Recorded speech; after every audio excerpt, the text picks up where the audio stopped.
You know, I wasn't expecting a lot when I played the open beta for Undernight 2.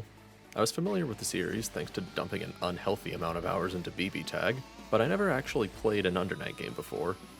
I figured I'd try the demo, then hop back on Guilty Gear and forget about this game. However, once I hopped in and started playing, I was immediately hooked. Everything about the game just hit correctly, from the gameplay to the music to the visuals. Everything about it was just good, simple fun. By the time the weekend ended and the beta test closed down, I immediately wanted more, but I wouldn't get more for another 2 months.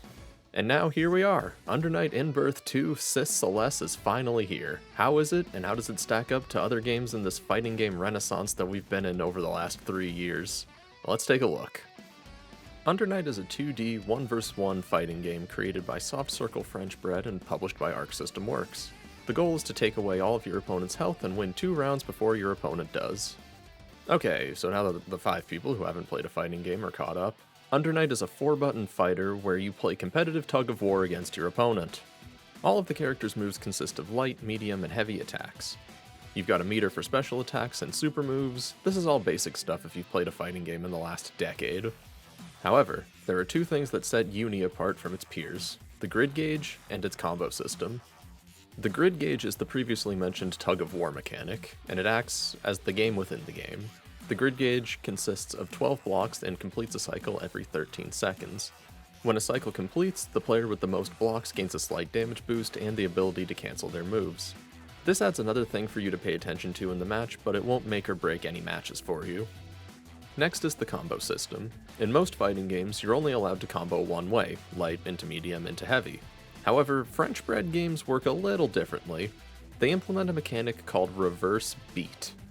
Essentially, what this means is that you can combo into moves of any attack strength, but the trade-off is that once you use a move, it's locked out until the combo ends, with the exception of crouching lights. I really love this combo system as it allows the player to employ more of a freeform approach to combat rather than something like Street Fighter where your combos can become somewhat flowcharty. Not to mention the fact that this reverse beat system is perfect for newcomers. What do newcomers like to do? Mash! With a system that somewhat encourages mashing, it will help new players not get discouraged because even if they don't fully understand how everything works, they can at least do some combos regardless of how good they are. One last mechanic worth mentioning is Smart Steer.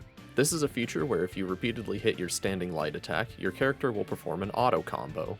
Another good feature giving newcomers a short combo on demand. Obviously something like this will only get a new player so far, but it will at least get them started. To me, the biggest selling point of this game is the characters. Undernight's roster is filled with some of the most cracked characters I've ever used in a fighting game. Let's take a look at Vatista. If you're familiar with Guile from Street Fighter, her gameplay is similar. She's a charge character, meaning that you hold a direction for a bit, then quickly press the opposite direction and an attack button to do your move. Vatista takes this one step forward though. Not only does she have the typical back to forward and down to up charges, but she also has forward to back and up to down charge moves. Meaning that she not only has access to a flash kick and a fireball, but she also gets a full screen laser beam, which is also an anti-air, and a dive kick. And every character has their own brand of crazy offense in this game.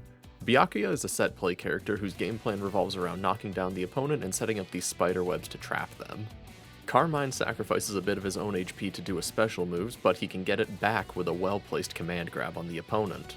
This game has 2 flavors of grappler, traditional big body and a more agile hit-and-run grappler.